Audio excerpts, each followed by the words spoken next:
موږ په یوه واورینه ورځ کې د کابل لارو کوڅو ته راوتلي یو.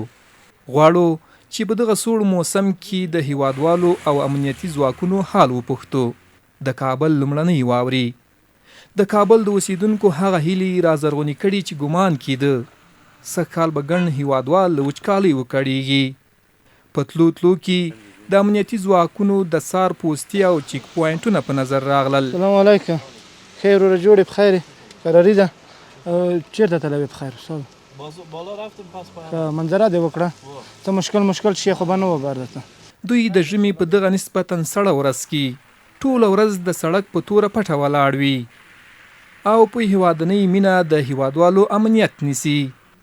په دغه واورینه ورځ کې ګورو چې جوپې هیوادوال پلي او په خپلو موټرو کې د واورو لیدو ته راوتلي دي. دوی له خپلو امنیتي ځواکونو خوشحاله دي او وایي په دوه اوله واوره باندې ډېر خوشحاله یو، بالخصوص په دې امنیت چې ښه نیولی و. موږ ته پورته درې پورې ولاړو، تر هغې پورې چې ځای ولاړو هېڅ کیسه نه وه. ماشاءالله ډېر خوشحاله و. ټول وطنداران خوشحاله دي بر دي چکر ته او د دې نه یو نړۍ مننه. زنده باد افغانستان، ژوندی دی افغانستان. امنیتي ځواکونو یې حتی په دغسې سړو کې هم د امنیت خیال ساتلی دی. دغه شازلمی له خپلو تاندو هیلو سره ډاډه دی او له څهرې ښکاري چې په وطن د امنیت او آرامۍ یو بې مثاله فضا خوره ده. هغه ډاډ راکړ چې هر ډول حالت کې به خپل خدمت دریغ نه کړي. موږ وتلي انشاءالله د عمل لپاره خدمت کول ته شپه ورځ که شپه که ورځ موږ انشاءالله خدمت کوو. موږ په دې ویاړو انشاءالله که هر کم ته موږ په دې عمل لپاره خدمت کوو.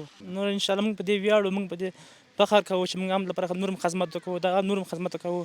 دا خو اوس انشاءالله موږ راوتلي شپه که ورځ څلور ساعته انشاءالله دو خدمت کوي او چک پیر ما چې ورته انشاءالله اوس ژوند د هغو موټرونو په څیر روان دی چې دوی یې کرۍ ورځ ویني او څاري، خو د دوی په ارادو او توان کې هیڅ کمی نه دی راغلی.